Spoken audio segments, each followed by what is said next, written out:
Police had seen many crime scenes before, but nothing like this. A young woman was lying motionless in the center of her room. No blood, no signs of struggle, no forced entry. And the most terrifying part, the door was locked from the inside. So tell me, if no one came in and no one went out, then who was with her? It was a cold night in early December, 2012.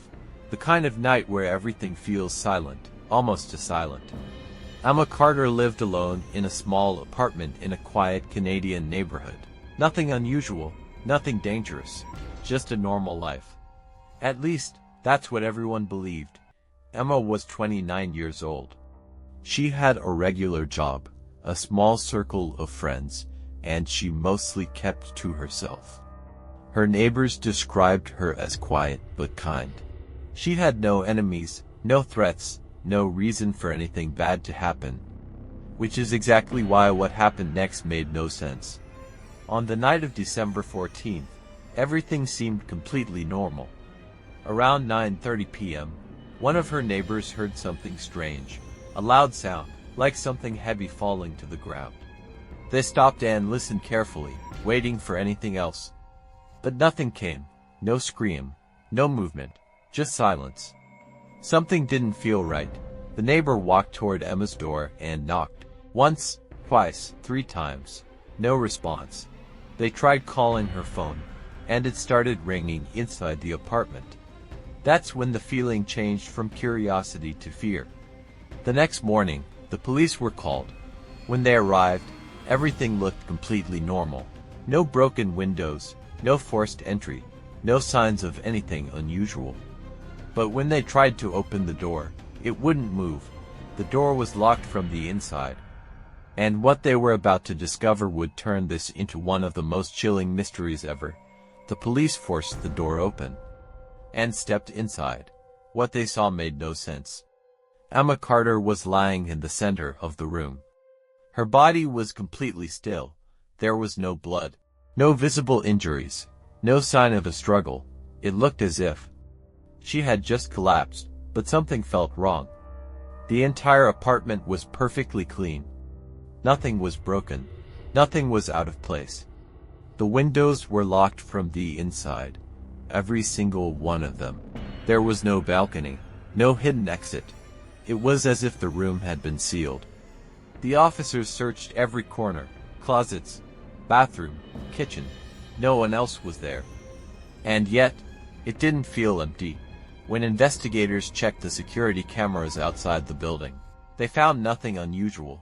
No one had entered. No one had left. Emma had been completely alone. Or at least, that's what it looked like. Then they checked her phone. Her last activity was just minutes before the noise was heard. A single message, sent to an unknown number. "I'm not alone." No reply. No further messages. Just those 3 words. The police tried tracing the number.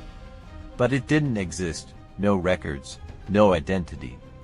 It was as if the message had been sent into nothing. As the investigation continued, things only became more confusing. There were no fingerprints in the room, other than Emma's. No DNA evidence.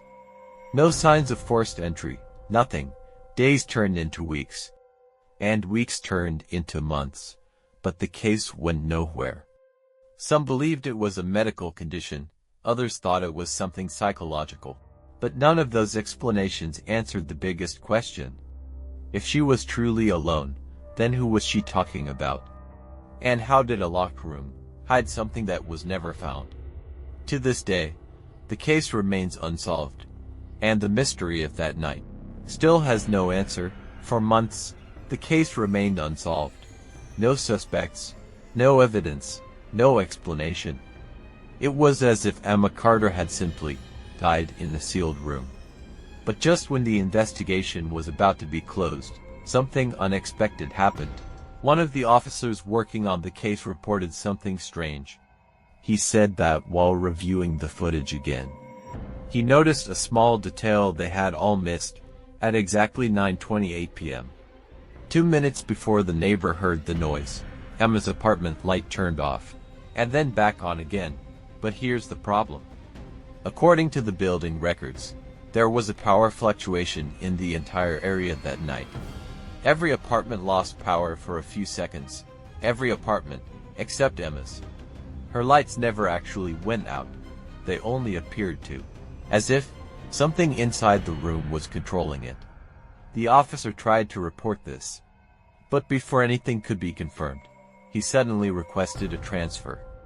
And left the case. He never explained why. And he never spoke about it again. After that, the investigation slowly faded away.